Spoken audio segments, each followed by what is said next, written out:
Halo Tribuners, kembali lagi bersama saya Aswin Lumintang di acara Tribun Bakudapa.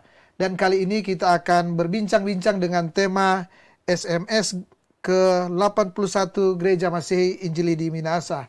SMS adalah Sidang Majelis Sinode dan menjawab tantangan gereja. Jadi SMS ke-81 Gemim menjawab tantangan gereja. Artinya akan mempertanyakan ke arah mana sebenarnya Gemim ini ke depan, dan tentu arah mana nanti ditentukan langkah hari ini atau langkah, karena seperti kita ketahui pada hari ini sedang dimulai ya akan pelaksanakan SMSI.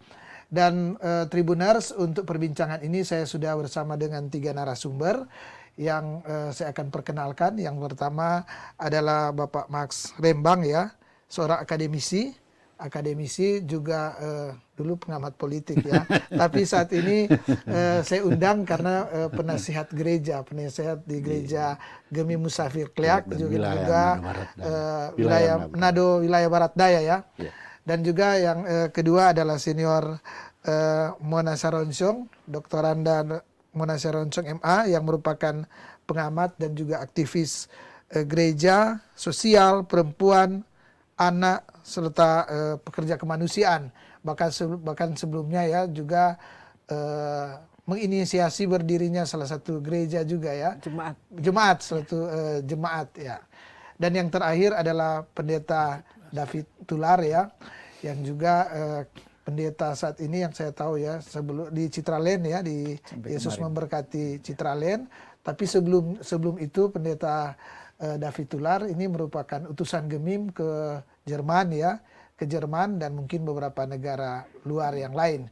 Artinya bahwa ketiga narasumber ini adalah sumber yang tentu capable, yang mungkin patut didengar oleh para Tribuners yang menyaksikan acara ini.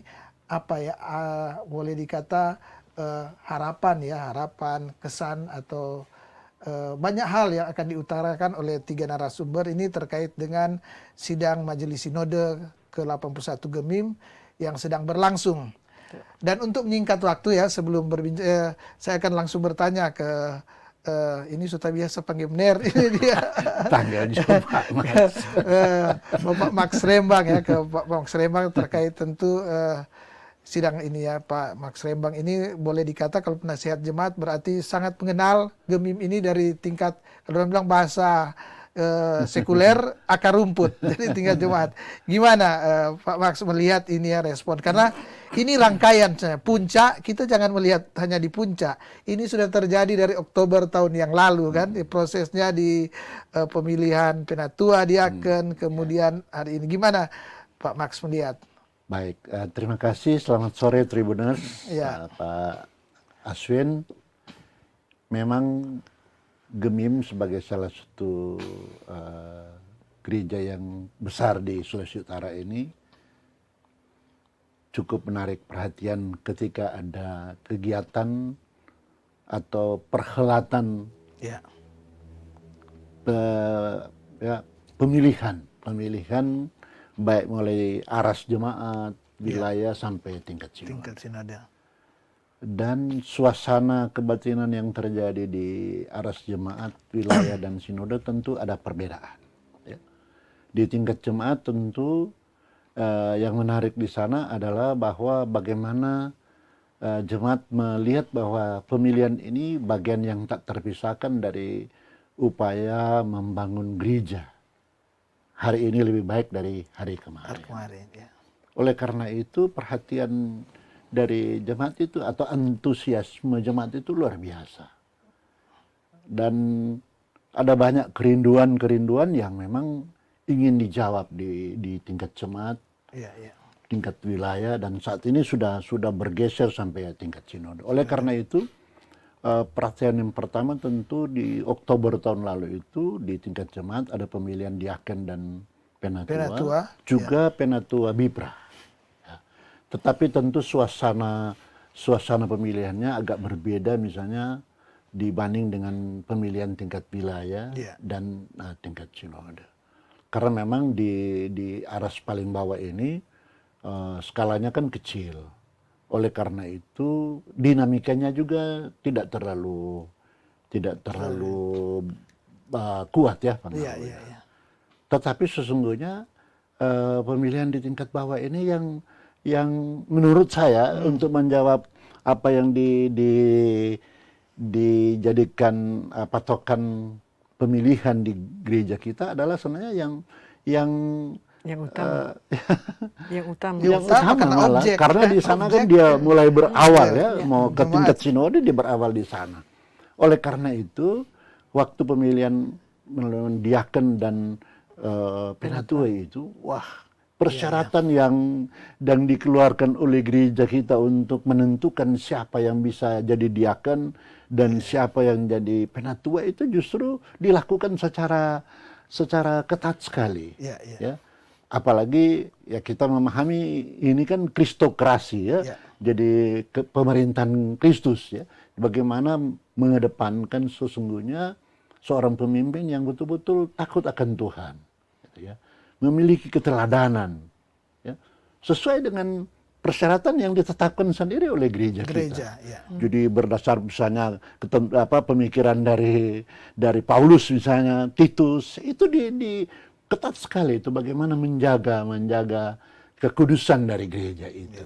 Itu yang memang. Oleh karena waktu masih pemilihan diaken dan penatua itu yang dijaga betul. Nah, setelah bergeser ke pemilihan badan pekerja, karena di situ kan ada juga pemilihan anggota majelis sinode, yang kemudian akan menjadi perwakilan dari masing-masing jemaat ke tingkat sinode. Itu yang mulai mengerucut pada memang yang ditetapkan bagaimana representasi jemaat itu betul-betul membawa suara dan harapan dari jemaat. Ya. Itu yang menarik di pemilihan di badan pekerja. Apalagi di jemaat kami itu anggota majelis sinode sesuai dengan ketentuan tata gereja diwakili oleh 3 orang. Oh, 3. 1 orang yang ex officio dan 2 orang yang dipilih langsung dari diaken dan penatua ya. Jadi ada 3 ya. Berdasarkan jumlah kolom. Ya, berdasarkan jumlah kolom soalnya. Soalnya kan kolom di kami itu 29 kolom. Kan di atas 20 kolom semua dia ada 3 perwakilan. Nah, kita itu yang menarik di situ. Dan ya ini memang kebetulan yang terlahir adalah orang-orang yang yang dianggap representatif untuk bagaimana memperjuangkan kepentingan gereja. Dan tentu yang paling penting kepentingan pelayanan ya. Kepentingan pelayanan maksudnya yang menjawab tantangan adalah misalnya di mana-mana saya bilang luar biasa Tuhan kita itu. Kenapa? Karena menurut saya COVID-19 ini adalah seizin Tuhan. Tetapi dia siapkan dulu teknologi komunikasi dan informasi sudah jalan, baru ada COVID ini. Coba pendeta Rasid bayangkan kalau belum ada teknologi komunikasi dan informasi ini, Tuhan izinkan sudah ada COVID, jadi orang semua jadi kafir karena gereja tidak dibuka. Ya, tetapi sekarang kan gereja justru gedungnya tidak dibuka. Tapi kegiatan gerejawi jalan. Ya. Dan ini menarik ya saya kira. Dan tahan dulu yang lain ya, karena saya akan tanya dulu ke Senior Mona ya terkait dengan ini kan ini semua kan ibadah ya, ibadah yang dikatakan tadi ibadah kemudian dilangsungkan pemilihan di tingkat kolom, kemudian jemaat dan wilayah, dan ini berproses sampai sinode. Ibu Mona, kira-kira gimana melihat kan Ibu Mona sebelum di Gemim kemudian sudah Encik Mona karena juga guru sekolah minggu jadi cocok. Gimana melihat berbandingkan kan sudah melihat kan ke luar daerah, ada luar negeri, melihat perbandingan ini Gemim memilih cara pelayannya ini dengan memilih dengan demokrasi ya, melakukan. Ada juga kan yang lain tuh, misalnya kalau pendeta itu karena memang dia belajar kemudian di ini. Tapi bagaimana di struktur Gemim kan kemudian aturan-aturan di Gemim yang mengharuskan lewat setiap dulu 4 tahun, sekarang 5 tahun. 5 tahun sekali. Gimana Cik Mona melihat ini ya gimana? Senior Mona ya. Terima kasih Pak Astin. Selamat sore Tribuners. Saya melihat dulu di sidang majelis sinode. Kan kita tahu ini adalah wadah pengambilan keputusan tertinggi di Gemim. Dan sekarang jadi 5 tahun dulu dari 4 4 tahun. tahun. 5 tahun dulu kok 4 tahun, 4 kok tahun sekarang baru 5 5 tahun lagi. kan. Nah, ada banyak harapan di situ toh Ya. dari ketika karena sidang ini akan menentukan langkah ke depan dari Gemim. Apakah bukan cuma 5 tahun ke depan tapi seterusnya. Jangka panjang, ya. Akan ada jangka panjang. Artinya saya pribadi mengamati itu sangat mengharapkan dia bisa mengeluarkan produk-produk yang bukan hanya eksklusif Gemim saja, tapi Ya. inklusif. Betul, betul. Nah, kalau dilihat dari tadi dibilang dibandingkan dengan gereja-gereja, saya akan lebih banyak mungkin berbicara di Indonesia saja. Iya, di Indonesia. Kebetulan saya di beberapa tempat kan, seperti misalnya di Aceh, di Padang, di NTT, kemudian Sulawesi Tengah, di Halmahera kan, di daerah seperti itu. Sekarang Sulawesi Tengah, memang kalau mau dilihat di Gemim adalah kalau dilihat dari aturan dan tata kelola organisasi yang ada, Gemim adalah salah satu gereja yang sangat demokratis, aturan-aturan dari jemaat, wilayah dan seterusnya kan. Nah, dan itu sangat membanggakan. Betul. Karena misalnya dahulu itu BIPRA otomatis menjadi bagian dari satu struktur gereja di jemaat, wilayah dan sinode. Kemudian menjadi ex officio. Dan sekarang tidak lagi kan. Nah, saya sebagai pengamat melihat partisipasi perempuan dan anak sebagai warga Gemim juga warga kan? Gemim adalah warga Gemim melihat ini nanti mudah-mudahan sidang ini melihat itu bahwa jangan terjadi pengkerdilan peran dari BIPRA. Dan karena peran dari BIPRA harus kita akui juga sangat ketika bicara BIPRA sudah bicara jemaat kan? Iya. Bapak potensial jemaat. Sangat ada di situ sebenarnya. Dan itu sangat tanda kutip eksklusif tapi inklusif bagi jemaat. Kan itu BIPRA. Jadi dibandingkan dengan gereja-gereja yang lain, Gemim ini secara organisasi sebenarnya sudah sangat terstruktur dengan baik. Kalau mau dilihat. Jadi misalnya soal jemaatnya, kita kalau saya ingat dulu tata gereja kita kan dulu satu desa satu jemaat dulu begitu. Ya. Dalam perkembangan akhirnya satu desa sudah 2-3 jemaat Gemim. Nah sekarang ini ada apalagi sudah ada posisi sekarang 3 desa satu gereja. Satu gereja, kan. Sekarang ini misalnya dia tinggal di desa A tapi dia berjemaat di desa B. Sudah diperkenankan sekarang. Kalau dulu di kampung-kampung kalau mau itu. Nggak mau, harus di situ toh. Harus di situ. Eksklusif. Nah, kalau di gereja-gereja lain saya lihat tidak ada yang seperti ini dan ketika saya memperkenalkan di Gemim kan, mereka pada bilang, oh begitu ya, jadi bisa mengontrol anggota jemaatnya. Jadi kita dijemaatkan misalnya ketika ada anggota jemaat baru masuk, langsung kita tahu, dia bukan orang, kan dia bukan di kita toh. Dari apalagi mana? di kampung. Di kampung kan. Kalau gereja-gereja lain tidak, mereka tuh dari mana-mana. Dari seperti itu, misalnya itu. Kemudian yang saya tahu dulu gereja-gereja anggota PGI matanya tertuju di Gemim karena peraturan yang ada, orang anggota jemaatnya dan para pendeta dan tokoh-tokoh di Gemim itu sangat boleh dikatakan jadi panutan di anggota PGI, saya boleh katakan, gereja-gereja anggota PGI ketika berbicara soal Gemim. Misalnya mereka tahu udah lama dari tahun 34 sudah 34 ya. 34 sampai sekarang sudah cukup lama dibandingkan gereja-gereja lain. Ini salah satu gereja yang cukup tua kalau tidak salah ya. Di Indonesia atau ada gereja lain? Sebenarnya lebih tua dari 34. 34 itu hanya satu fase dalam proses sejarah. Menjadi berdiri, kemandirian. Saya kira itu. Jadi dibandingkan sebenarnya Gemim menjadi barometer dari gereja yang lain. Artinya punya tanggung jawab moral untuk daerah ini, pengembangan daerah ini, dan untuk Indonesia tentunya ya. Dalam gerakan ekumene terutama. Karena Gemim malah mengutus orang Gemim ke misalnya di Halmahera ada, di Mentawai ada, di Sumatera Utara ada, di luar negeri, di Kalimantan ada. Tetapi sampai di sana mereka menjadi anggota di gereja situ. Tapi sekarang kita tidak kan. Sudah ada Gemim sana, Gemim di sini, di luar wilayah Minahasa. Nah ini bagi saya mengamati dan dibandingkan gereja-gereja lain, yang menjadi sesuatu yang akhirnya menciutkan gereja-gereja yang lain juga. Artinya semangat oikumenisnya bisa berkurang. Nah, saya berharap di sidang majelis sinode ini bisa dikembalikan lagi lah paling tidak itu. Kita jangan hanya jadi Gemim sentris saja. Gemim ini ada di Sulawesi Utara atau di Indonesia untuk semua. Kita bukan hanya berbicara saja orang Minahasa, kita di Gemim seluruh suku ada. Kita hanya di Minahasa saja. Nah ini yang barangkali bagi saya agak sebagai pengamat dan juga bagian dari itu.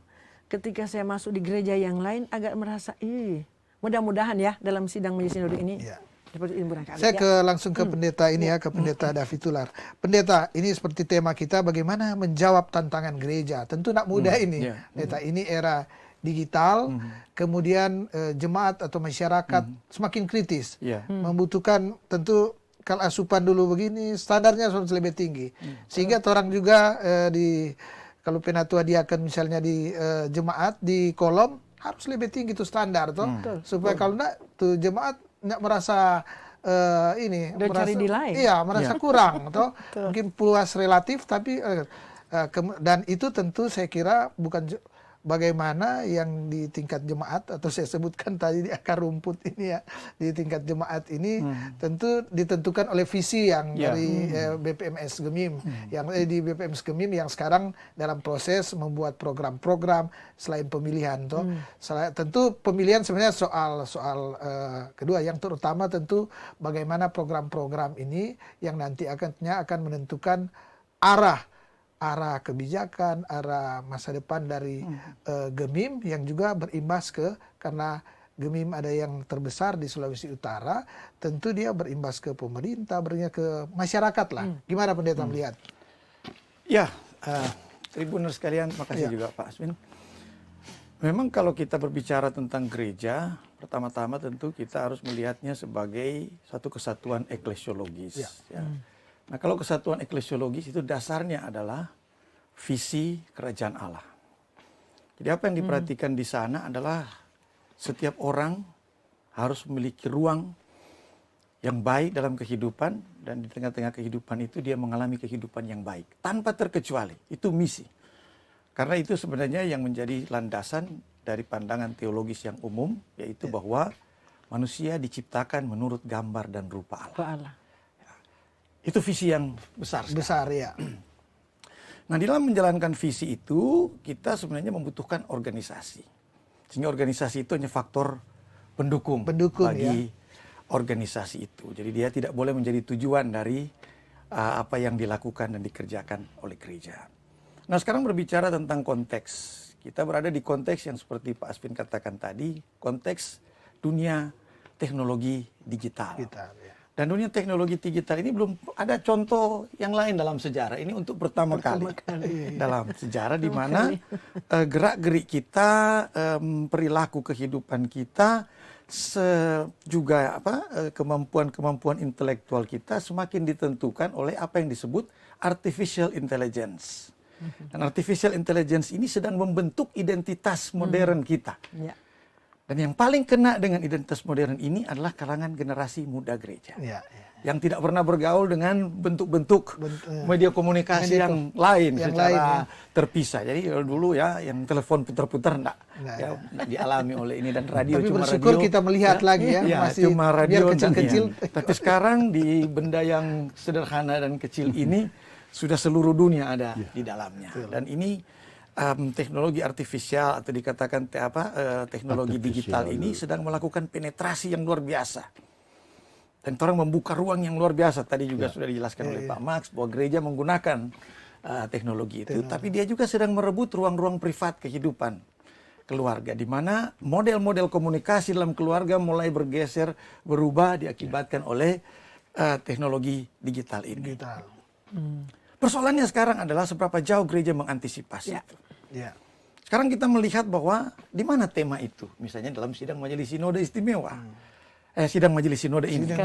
Sehingga ini pertanyaan yang sangat serius, karena kelihatannya, yaitu yang kita harus kritisi, bahwa tema ini seperti tenggelam.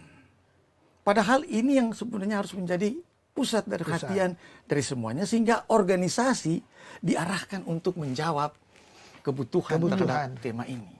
Yaitu bagaimana menjangkau generasi muda, mempersiapkan mereka dengan akses informasi yang sangat terbuka, hampir tidak terbatas. Apalagi kalau mereka mempunyai kemampuan berbahasa asing yang cukup banyak, maka akses itu lebih terbuka lagi. Sementara di kalangan pelayan-pelayan gereja sendiri, kemampuan itu ada atau tidak? Sehingga ini yang harus diwadahi sebenarnya dalam organisasi, sehingga kepemimpinan gereja harus diarahkan untuk menjawab tantangan yang besar ini. Karena apa? Kita sudah belajar dari pengalaman Eropa, pengalaman di Amerika, di mana individualisme yang sedang diperkenalkan oleh teknologi digital secara masif ke dalam masyarakat kita yang seharusnya kolektif atau masih kolektif, ini sedang kuat sekali diperkenalkan. Sehingga anak-anak sekarang, anak-anak sekarang bisa 1 minggu di kamar terus, tidak pernah keluar. Yang penting ada kuota dan ada logistik makan minum. Semua bisa dilakukan terpisah dari kehidupan sosial. Berarti individualisme ini sedang merupakan ancaman baru. Tapi apakah itu dilihat misalnya dalam kita mempersiapkan struktur organisasi yang mampu secara kondusif menjawab persoalan ini di masa depan? Itu pertanyaan yang sangat terbuka. Karena apa? Tugas kita adalah terhadap generasi muda mempersiapkan identitas Kristiani yang kokoh. Tapi tidak eksklusif. Kokoh tapi tidak eksklusif kokoh tadi, karena kita bagian dari bangsa Indonesia yang majemuk. Kita bagian dari masyarakat global yang sangat terbuka. Sehingga kalau kita mendidik misalnya generasi muda yang membaca tentang ateisme, membaca tentang satanisme, membaca tentang hal-hal yang lain, melihat kenyataan-kenyataan di dunia sekarang ini, bahwa Eropa yang begitu stabil secara politik, bisa ada perang di sana sekarang, itu bisa menggoncangkan cara-cara berpikir dari generasi muda kita misalnya. Nah, bagaimana kita mewadahi itu sehingga gereja itu tidak menjadi gereja orang tua. Gereja itu tidak menjadi generasi yang sebenarnya mempunyai kewajiban untuk membuat legasi yang baik bagi generasi yang berikut. Sehingga visi kerajaan Allah itu bukan hanya 5 tahun, 2022, 2027, tapi 50 tahun ke depan. Artinya pendeta mengatakan bahwa sidang hari ini harus sudah menjangkau 50 tahun 5 tahun ke depan Sudah artinya di struktur, kemudian di infrastruktur nanti harusnya sudah mencermin ini memberi ruang. Memberi ruang yang di konkretnya pendeta apa? Maksudnya misalnya kita mulai dengan pembahasan tematis itu ada dalam persidangan. Jadi persidangan tidak sibuk hanya dengan persoalan organisasi. Penelan-penelan Alkitab dikembangkan untuk menjawab apa teknologi digital dari perspektif biblik. Alkitabiah misalnya. Itu ada dalam pembahasan. Dan misalnya apa langkah-langkah untuk menjawab revolusi industri 4.0 misalnya. Yang menciptakan satu dunia visual di mana misalnya simulasi. Simulasi itu sudah bisa dilakukan. Sekarang untuk membangun suatu proyek besar, proyeknya sudah selesai dulu baru mulai dibangun. Istilahnya dalam simulasi sudah diuji benar-benar. Kalau dulu cuma gambarnya selesai. Tapi sekarang sampai drainase selesai, sampai bagaimana air ini mau keluar sampai ke laut, bagaimana perubahan cuaca mempengaruhi. Itu simulasi-simulasi yang dilakukan dari artificial intelligence ini mampu membuka visi. Waduh, tantangan yang di masa depan sudah dilihat dari hari ini. Bagaimana kalau itu juga kita tampilkan di dalam kehidupan bergereja kita.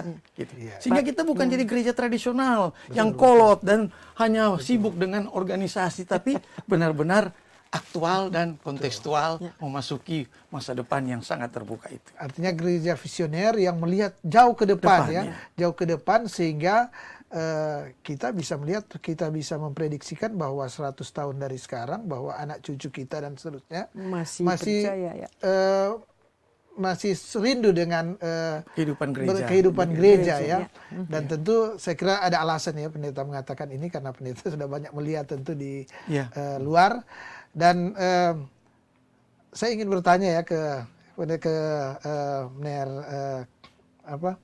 Max Rembang tadi terkait dengan bagaimana program-program gereja ke depan terkait digital karena ke Mener mungkin saya melihat Mener ini kalau kita melihat dari tadi di tingkat kolom, tapi tentu kita juga mengetahui bahwa di tingkat BIPRA ini selain kepelayanan juga ada orang bilang unsur politisnya sudah ada kental unsur politisnya. Jadi saya ingin bertanya ke Mener, ini tapi Mener ini politik dulu wawancara akan jadi bertanya. Ini di BIPRA itu justru itu kan saya sering bertanya. Gimana di Gemim itu dengan begitu banyaknya tokoh-tokoh politik yang masuk yang masuk melayani di Gemim. Gimana Ner melihat kan sebenarnya kalau melihat sih, kebetulan saya juga pelayan, kalau jemaat tanya kita bilang bagus sebenarnya. Saya bilang kepelayanan itu kan kita tinggal lihat di buahnya, atau di buahnya apa yang ini. Tapi secara karena benar ini di bagian politik, saya ingin tanya gimana DP baiknya apa dan negatifnya yang harus orang hindari apa kira-kira. Karena apalagi yang di BIPRA, toh di BIPRA di Priakom Bapa itu kebanyakan anggota legislatif, itu fakta ya, fakta anggota eksekutif ya.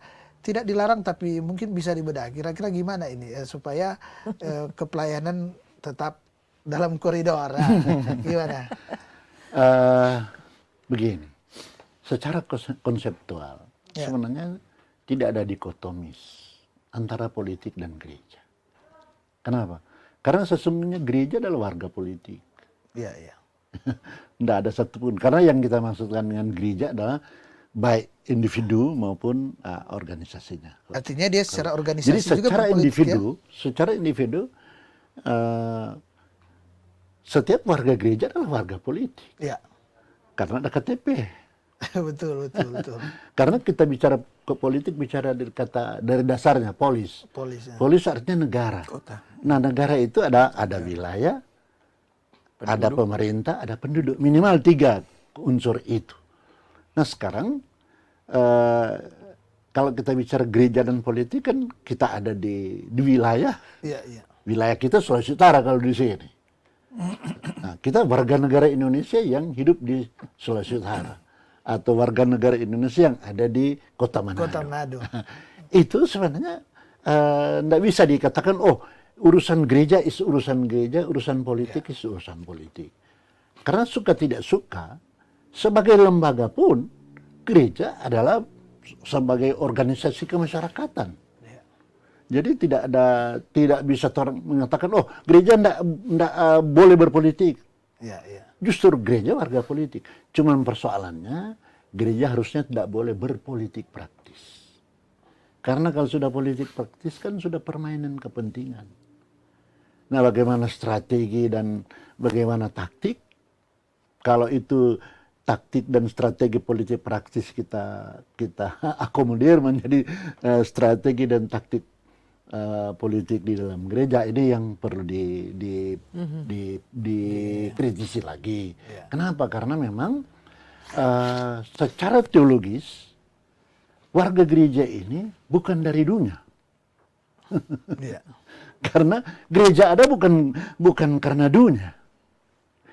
Orang bersyukur Gemim ini ada karena Tuhan mengutus para penginjil di ratusan tahun lalu. Paling tidaklah yang orang kenal bagi Gemim ada 2 tokoh, yaitu Riedel dan Schwartz. Tuhan datangkan mereka tahun 1831. Ya, sehampir 200 tahun lalu datang di Minahasa. Mereka datang jauh-jauh dari Eropa.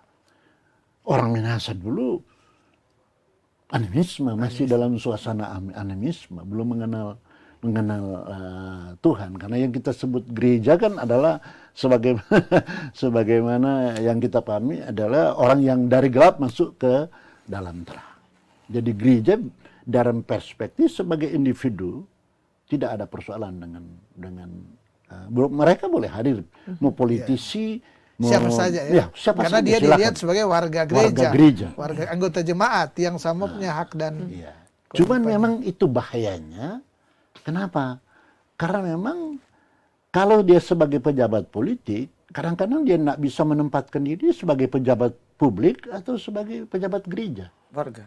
Atau warga gereja. Nah, ini yang berbahaya, ya.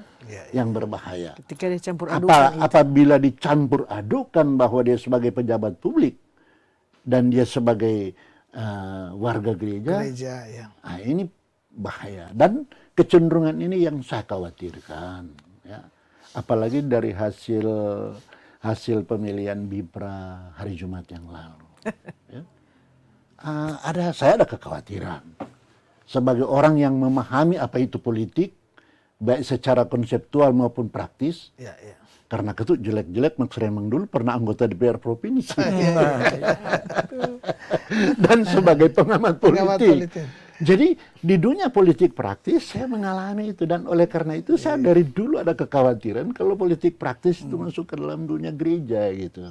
Ada kekhawatiran ya. Jangan sampai pejabat kita sebagai kan? tidak melarang, tetapi kekhawatirannya jangan pejabat publik ini tidak mampu mengidentifikasi dirinya bahwa Posisinya dia dia. dalam posisi apa sekarang, sebagai pejabat publik atau sebagai pejabat gerejawi. Warga gereja. Nah, sebagai warga gereja yang jadi pejabat gereja, jadi penatua, ya kan? Dalam pelayan gereja. Sebagai pelayan gereja. Dan tetap sebagai penatua dia kalau muncul Pak pejabat atau Iya.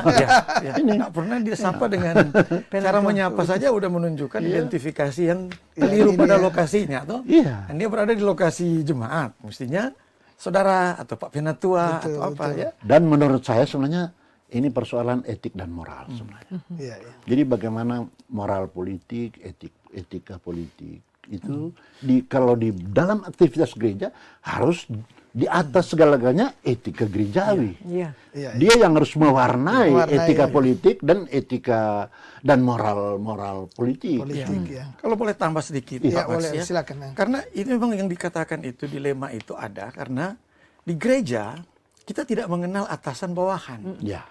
Kita mengenal sebenarnya satu prinsip egalitarian. Itu prinsip dasar eklesiologis kita ketika kita mengatakan kita gereja reformasi. Ya. Sehingga yang disebut pelayan khusus adalah pelayannya pelayan. Pelayannya. Dia melayani Iya. warga jemaat yang Kasarnya membelinya, jongos ya. ini. Jongosnya jongos. Jongos. Karena yang ini adalah pelayan umum dan ini adalah pelayan khusus. Ya. Nah sekarang masalahnya pelayan khusus itu dalam struktur gereja dia atur seperti ini. Padahal jadi diatur dari atas ke bawah. Ke bawah. Padahal seharusnya dia ini dirubuhkan dulu ini skema di dinding ini. Seperti lapangan sepak bola. Pemain itu ada berdasarkan fungsinya, bukan berdasarkan jabatan. Nah ini tidak berlaku di birokrasi. Iya. Sehingga orang yang birokrat misalnya Kalau dia tampil masuk di di gereja, pelayan, otomatis ada kekacauan karena misalnya ada bawahannya di kantor yang di lapangan bola ini, ya di lapangan bola ini. Kemudian ya dia sapa bagaimana ini? Ya. Di lapangan bola kita hanya mengenal kata-kata penyerang. Artinya itu yang harusnya itu fungsi. Itu yang ini disebutkan ya. penatua, diaken, pendeta, guru agama, ya warga jemaat itu komisi-komisi semua dalam rangka fungsi untuk berjalan bersama, maju bersama, ya toh. Nah di dalam birokrasi enggak ada kepala, ada bawahan, ada fungsi-fungsi yang lain dan semua diatur secara berbeda. Nah dilema itu yang sebenarnya. Sehingga ini sebenarnya yang dulu di masyarakat Eropa sudah terjadi sebenarnya pertimbangan-pertimbangan itu. Kenapa agama dan politik itu harus dipisahkan? Ya, karena ini ada yang tidak cocok, artinya yang politik tidak nyambung. praktis ya maksudnya pendeta. Yang Ya, dasar politik praktis. Iya, enggak, tapi secara politik juga, secara keseluruhan dipisahkan. Itu tidak bisa bertemu. Itu memang gereja adalah gereja, negara adalah negara. Itu di masyarakat Eropa. Kita di Indonesia menggunakan istilah kemitraan. Ya, kemitraan antara pemerintah dan organisasi keagamaan.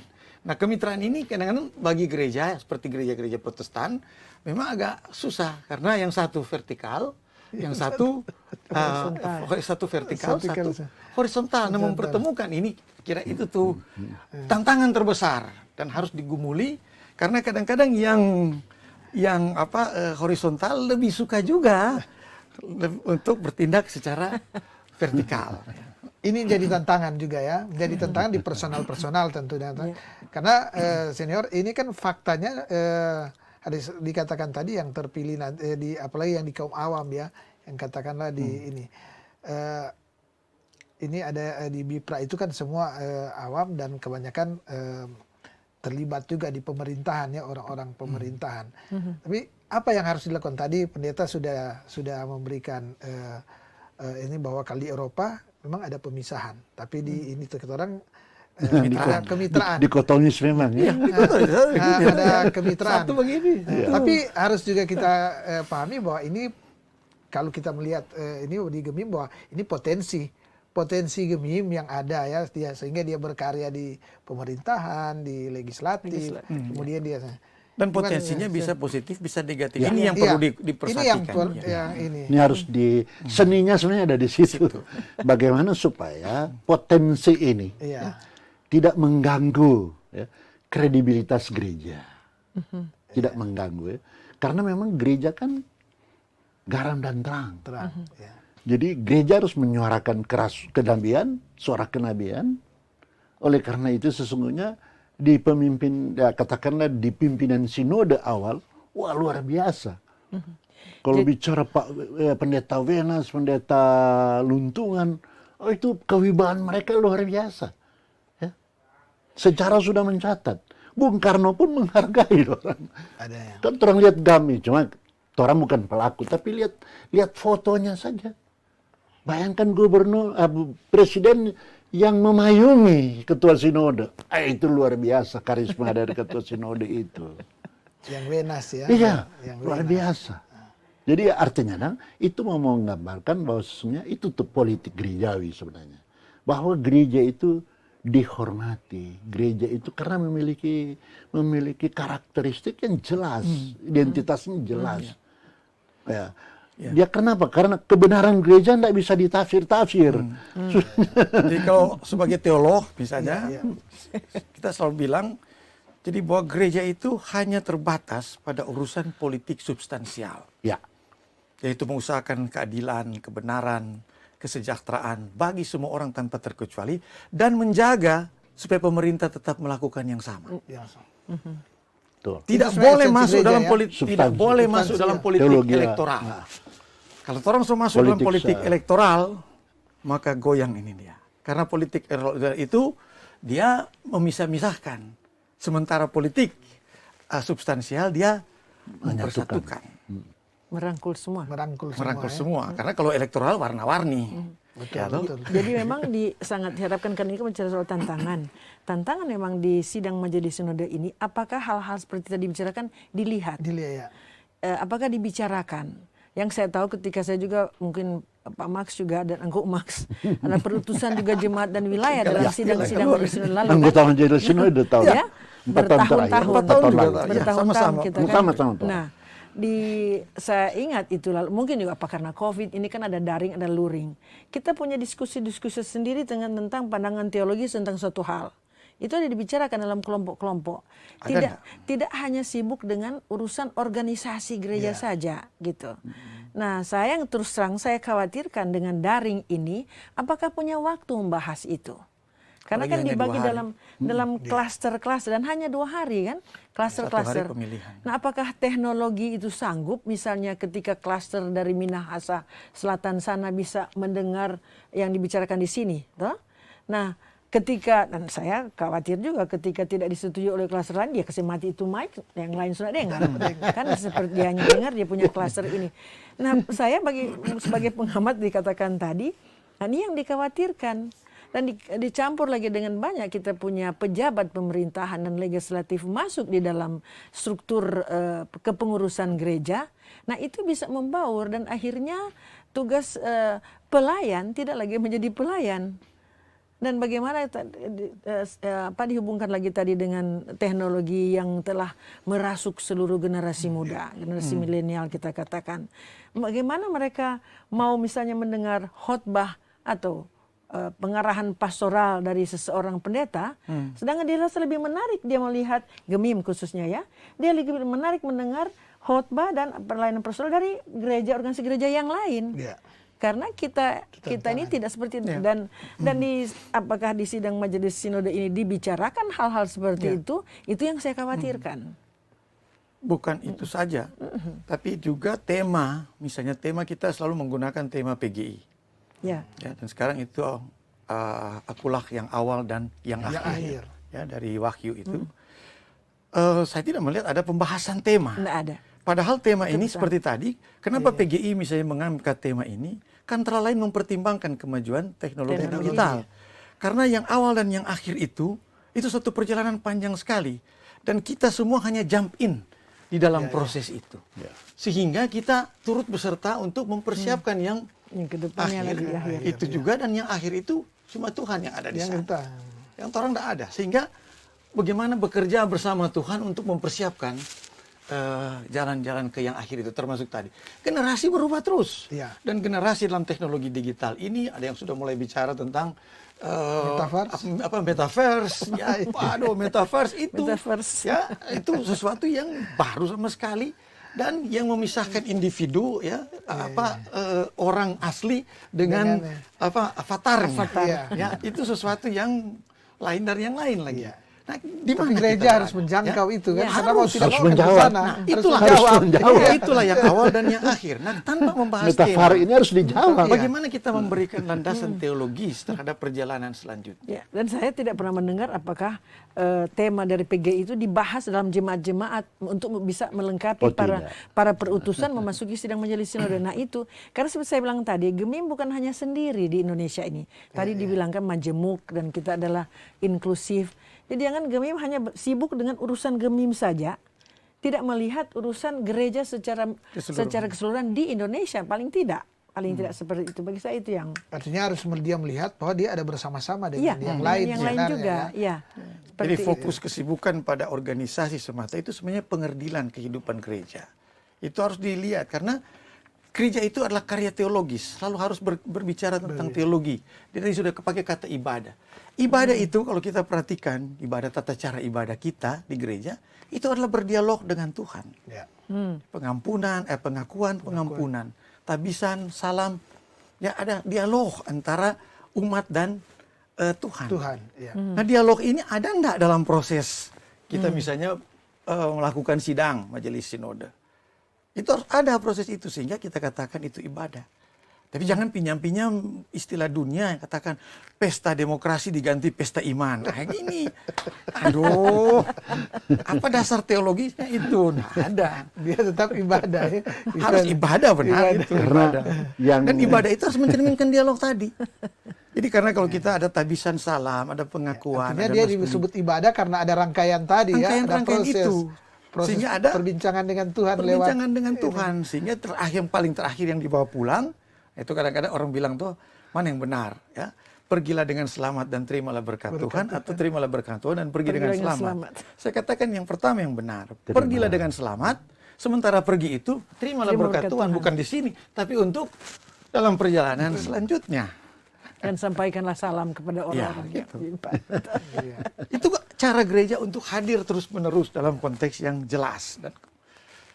Dan menarik ya pendeta. Jadi sekali lagi ya, tentu yang kita harapkan di sidang majelis sinode ini ya merumuskan hal-hal yang bukan hanya saat ini ya, tapi menjangkau seperti yang kita bahas tadi. Bahkan memang kalau kita bicara metaverse, kemarin di hari PWI itu si Muhammad Nuh dia mengatakan bahwa pers hari ini harus sudah siap dengan metaverse, jangan ketinggalan. Dia mengatakan pada tahun 70-an ketika sudah dibicarakan internet, banyak wartawan yang nggak mau ini, kayak akhirnya ketinggalan. Nah, artinya gereja juga ya, ini mau tidak mau, suka tidak suka harus mulai menjangkau ya terkait dengan teknologi. Kalau kita lihat sekarang kan di gereja-gereja, banyak gereja yang memang digitalnya memang masih perlu untuk pembenahan ya. Masih perlu tapi digitalnya masih pada terpusat pada perangkat. Kita masih pada perangkat. Belum pada bagaimana memanfaatkannya untuk misalnya program-program pembinaan. Jadi termasuk pada kontennya itu juga yang menggunakan bagaimana mengseleksi dan bukan melakukan cuma hardware-nya, software-nya juga. Dan sumber daya. Nah, karena di software itu kan ditentukan oleh sumber daya. Sumber dayanya. Karena kan kita resources-nya ada nggak? Itu juga pertanyaan yang sangat serius. Jadi gereja ini kita dengan ratusan ribu, 800-an ribu warga gereja. Itu terjadi enggak proses bagaimana ada pembinaan untuk menyiapkan resources.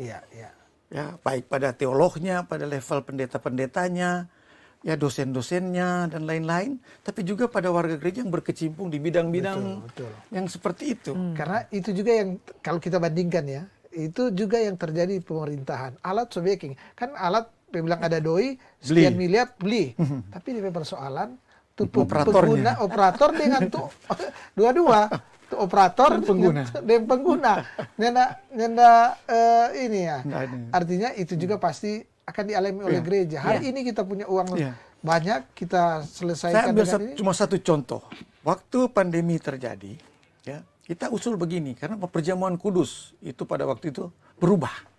Iya, Perjamuan kudus di rumah masing-masing. Ya. Siapa yang bisa melakukan itu? Kita bilang pada waktu itu, disinilah saatnya teologi gereja mengenai imamat am orang percaya mendapat tempat yang paling tepat untuk didiskusikan. Karena dalam prinsip imamat am orang percaya, orang semua ini adalah imam. Semua. Tanpa terkecuali. Anak-anak, orang besar, orang laki-laki, perempuan, semua adalah imam. Sehingga ketika itu dibicarakan dalam dimensi itu, akan berubah struktur yang hierarkis ini menjadi struktur yang fungsional. Fungsional, ya. Ya, itu Fungsional sebenarnya egalitarian. fungsional egalitarian. Tapi itu tidak digunakan momentum itu sehingga ia hilang. Karena pada waktu itu juga sebenarnya itu momentum yang baik untuk melakukan reformasi teologis pada hal-hal yang orang cuma terima begitu saja, taken for granted dari tradisi-tradisi tua. Padahal konteks sudah menunjukkan harus ada perubahan dalam persoalan cara. Tentu isinya orang masih pertahankan, tapi soal cara itu bisa dipersoalkan. Contoh aja ini. Ya.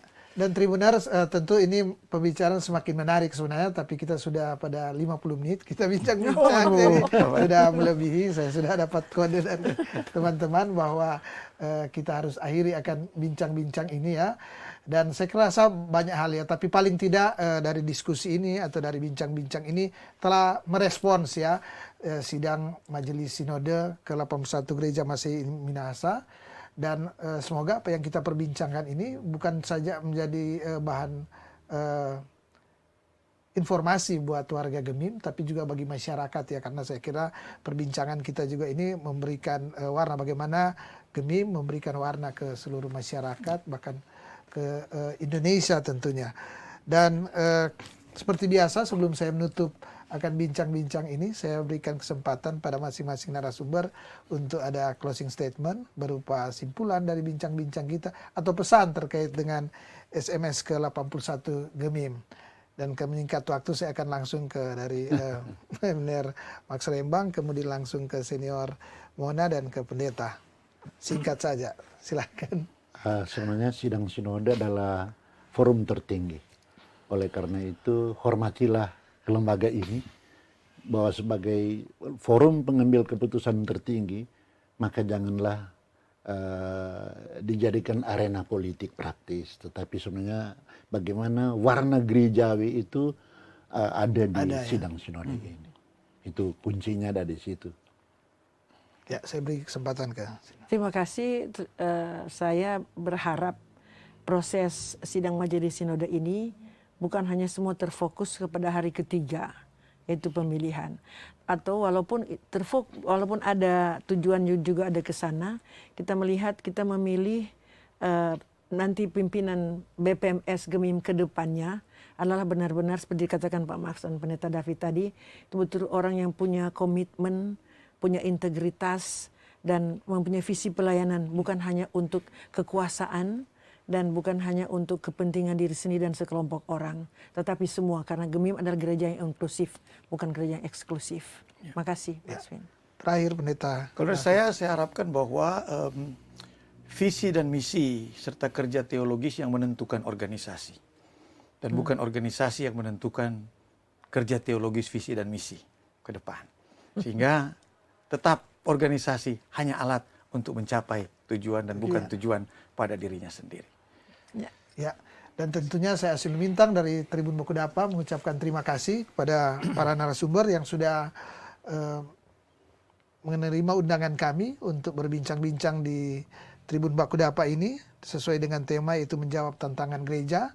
Saya mengucapkan terima kasih kepada Bapak Max, kemudian Ibu Mona dan Pendeta David yang sudah hadir di sini, dan tentunya saya juga mengucapkan terima kasih kepada seluruh Tribuners yang menyaksikan acara ini, dan kita akan bertemu lagi pada besok hari tentunya dengan tema perbincangan yang berbeda. Mata lokal menjangkau Indonesia.